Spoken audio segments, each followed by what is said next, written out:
এই পৃথিবীতে এমন কিছু মানুষ আসে যাদের উপস্থিতি আলোর মতো। তারা শুধু নিজেদের জন্য বাঁচে না, তারা বাঁচে মানবতার জন্য।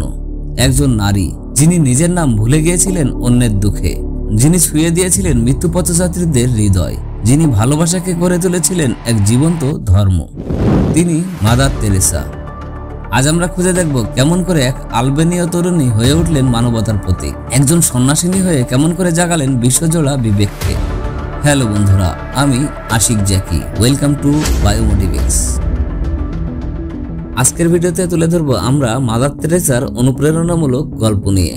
চলুন ভিডিওটি শুরু করা যাক। 1910 সালের 26শে আগস্ট আলবেনিয়ার স্কোপিয়াতে জন্ম নেন অ্যাগনেস গনস্কা বোজাহিউ নামের এক মেয়ে। ছোট বয়স থেকে ছিলেন সংবেদনশীল। মা ড্রানা ছিলেন একজন দয়ালু নারী, যিনি সবসময় গরিবদের জন্য দরজা খুলে রাখতেন। এই পরিবেশে ছোট থেকে অ্যাগনেস শিখেছিলেন যে হৃদয়ে ভালোবাসতে জানে সে কখনো একা নয়। তরুণ বয়সে তিনি ধর্ম ও সমাজসেবায় প্রবলভাবে আকৃষ্ট হন। মাত্র 12 বছর বয়সে তার মনে জন্ম নেয় এক প্রশ্ন, আমি কি ঈশ্বরের কাছে নিজেকে উৎসর্গ করতে পারবো? এই প্রশ্নই একদিন তাকে বানাবে মাদার তেরেসা। 18 বছর বয়সে তিনি আয়ারল্যান্ডের লোরেটা সিস্টার্স মিশনে যোগ দেন এবং পরে পাঠানো হয় ভারতে, কলকাতায়। সেখানেই শুরু হয় জীবনের সবচেয়ে কঠিন কিন্তু সবচেয়ে অর্থবহ অধ্যায়। তিনি ছিলেন শিক্ষক, পড়াতেন সেন্ট মেরিজ স্কুলে, কিন্তু জানালার বাইরে তাকালে দেখতেন ক্ষুধার্ত শিশু, রাস্তার পাশে মৃতপ্রায় মানুষ, অসহায় মায়ের কান্না। একদিন তিনি অনুভব করেন, আমি শ্রেণীকক্ষে নয়, রাস্তার কষ্টের মাঝে আমার ঈশ্বরকে খুঁজে পাচ্ছি। এভাবেই জন্ম নেয় তার জীবনের সবচেয়ে বড় সিদ্ধান্ত, সব ছেড়ে দরিদ্রের সেবায় নিজেকে উৎসর্গ করা। 1950 সালে তিনি প্রতিষ্ঠা করেন মিশনারিজ অফ চ্যারিটি। তাদের মূল লক্ষ্য যাদের কেউ নেই তাদের পাশে থাকা। তারা আশ্রয় দেয় মৃত্যুপথযাত্রী, গৃহহীন, অসুস্থ ও একাকী মানুষকে। মাদার তেরেসার হাত ধরে নির্মল হৃদয় নামের ঘরটি গড়ে ওঠে, যেখানে মানুষ মরতেও পায় ভালোবাসার ছোঁয়া। তিনি বলতেন, আমরা বড় কাজ করতে পারি না, কিন্তু ছোট কাজ করতে পারি বড় ভালোবাসা দিয়ে। এই কথাটি হয়ে ওঠে মানবতার সবচেয়ে গভীর বার্তা। কলকাতার রাস্তায় মৃত্যু পথযাত্রীকে কোলে তুলে নেওয়া সহজ কাজ ছিল না।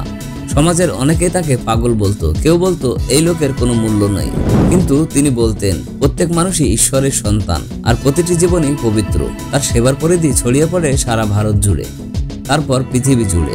তিনি দেখিয়েছিলেন মানবতা ধর্মের ঊর্ধ্বে। তিনি হিন্দু, মুসলিম, খ্রিস্টান সবার সেবক ছিলেন। 1979 সালে মাদার তেরেসা পান নোবেল শান্তি পুরস্কার। পুরস্কার নিতে গিয়ে তিনি বলেছিলেন, এই পুরস্কার আমার নয়, দরিদ্র মানুষের। তিনি সেই পুরস্কারের অর্থ দান করেন গরিবদের সেবায়। বিশ্ব তাকে দেখেছিল একজন সাদা শাড়ির নারী, যার কাছে ঈশ্বর মানে মানুষ। তার কাজের জন্য তিনি পেয়েছেন আরো অসংখ্য পুরস্কার, কিন্তু তার মুখে একটি কথা ছিল, আমি ঈশ্বরের হাতে একটি ছোট পেন্সিল মাত্র। জীবনের শেষ দিকে তিনি দুর্বল হয়ে পড়েছিলেন, কিন্তু কাজ থামাননি। তার বয়স তখন 80-র কাছাকাছি, তবুও ভোরবেলা রাস্তায় বের হতেন গরিবদের দেখতে। 1997 সালের 5 সেপ্টেম্বর তিনি পৃথিবী ছেড়ে চলে যান, কিন্তু রেখে গেলেন মানবতার এক অমর ইতিহাস। আজও পৃথিবীর 130টিরও বেশি দেশে তার প্রতিষ্ঠিত সংগঠন কাজ করে যাচ্ছে। অসংখ্য মানুষ প্রতিদিন তার নাম ধরে অনুপ্রেরণা পায়।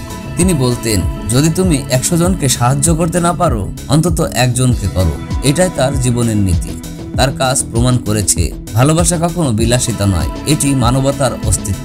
তিনি শেখালেন, দয়ালু হও, কারণ তুমি মুখোমুখি হচ্ছ, সে লড়ছে তোমার অজানা কোনো যুদ্ধে। তিনি চলে গেছেন, কিন্তু তার ভালোবাসা এখনো বেঁচে আছে প্রতিটি মানব হৃদয়ে। মাদার তেরেসা প্রমাণ করেছেন, একজন মানুষও পুরো পৃথিবী বদলে দিতে পারে যদি তার হৃদয়ে ভালোবাসা থাকে। এই ছিল আজকের ভিডিও, একটি অনুপ্রেরণামূলক যাত্রা। যদি গল্পটি আপনার মনে ছোঁয়া দেয় তাহলে ভিডিওটি লাইক করুন, শেয়ার করুন এবং সাবস্ক্রাইব করুন বায়োমোটিভিক্স। কারণ আমরা বলি, জীবনের গল্পে লুকিয়ে আছে অনুপ্রেরণার আলো। সকলে ভালো থাকবেন। ধন্যবাদ সবাইকে। আল্লাহ হাফেজ।